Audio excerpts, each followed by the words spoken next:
Hello everybody and welcome back to this tutorial, and right now we're going to enter something called socket programming. Now basically that belongs to the network programming part, and what we're going to do is we're going to actually try to create a simple server and client side code which will be ran on two different PCs, or in our case we can run it from the same PC, so we can actually just check whether it works or not. Now in order to run it on the same PC, we will use the local host IP address, which is 127.0.0.1. We can specify any port we actually want as long as that port is not in use. Now of course, if you have multiple PCs that you want to test this on, feel free to actually change the IP address to the IP address of the server and then perform the connection from one to another PC. Okay, so first of all, what are sockets? Well, sockets are the endpoints of a bidirectional communication channel. Now, sockets may communicate within a process, between processes, on the same machine, or between processes on different continents if that's what you want. Sockets may be implemented over a number of different channel types, now Unix domain sockets, TCP, UDP, and so on and so on. The socket library provides specific classes for handling the common transports, as well as generic interface for handling the rest. Okay, so basically Python provides two levels of access to the network services, and at the low level you can access the basic socket support in the underlying operating system. That basically allows you to implement clients and servers for both connection-oriented and connectionless protocols. Now, connection-oriented is referring to the actual TCP protocol, which actually requires a three-way handshake in order to be able to perform it. And the connectionless protocol is mostly referring to the UDP protocol, which is basically just sending a stream of data without actually wondering whether the data came whole, untagged, or basically whether it came at all into the desired machine. Okay, now Python also has libraries that will provide you with a higher level access to specific application level network protocols such as FTP, HTTP, and so on and so on. Now, but in this section right here, we're going to cover the understanding of the most famous concept in networking, which is a low-level socket programming. That is the basics of the internet themselves. And what we're going to do right now is we're going to take a look at the basic example or a picture of a server and a client. Now what I mean by that is, let me open it right here, is we have two things. One of them is the server and one of them is the client. And this right here are the functions that we need to use in order to perform the connection between each one. The server will be desired to actually create the socket object first.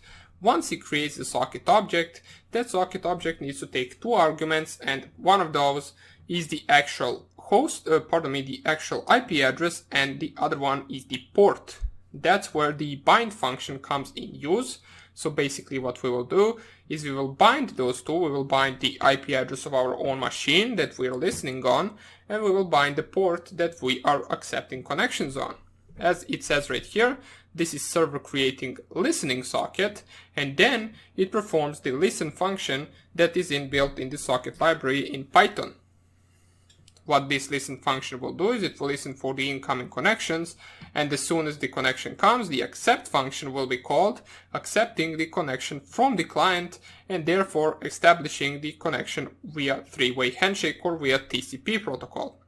As we can see right here, in the meantime, at the client-side code, the socket object has been created. We have a socket descriptor written to the memory, and therefore we call the connect function, which is going to simply connect to our server. Now, keep in mind that the server and client can just simply be two different machines.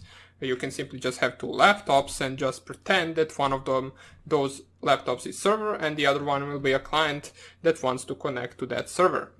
Basically the same thing is with websites. You are simply a client accessing this server, which is a website. So once you actually perform the connect function, the accept function will be called right here, and as I said, it will establish a three-way handshake or a TCP connection. As soon as you establish it, you can simply just send the data and receive data between two PCs. with the send and receive command. As we can see, the send command from the client will be client sending data and server receiving data. Now here we need to keep in mind that we don't actually put both the client and the server to send data at the same time or to try to receive data at the same time, because then our programs will crash because nobody is receiving anything and they're both listening for the data at the same time. So that is also something that we need to keep in mind. So the receive and the receive should never go one with another. First of all, we send data and the server receives data. Then if we want to, we can change that and call the send function from the server, while as the receive function will be called at the client side code, which means that the server right now is sending the data and the client is receiving the data with the receive command. Once it actually sends all of those data, and once they want to terminate the connection, they can simply do so, and afterwards we need to close the socket object, and we do that with the close function right here, as we can see right here. So the close function is something that we called at the end of the actual connection. Now there are a few actual terms that we need to take a look at right here in the socket programming.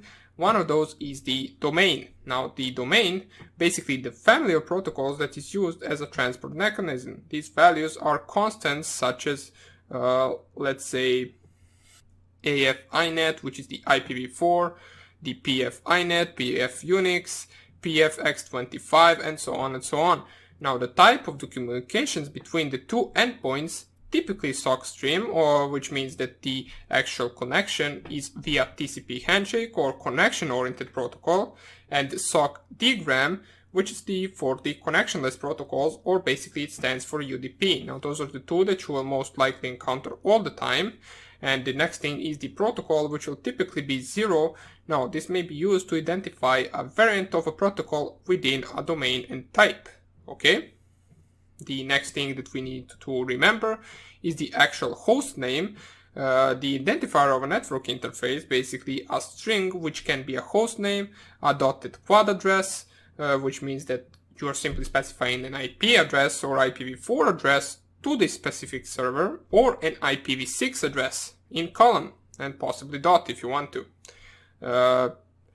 A string broadcast will specify an ADDR underscore broadcast address, a zero-length string which identifies in ADDR any, or an integer interpreted as a binary address in host byte order.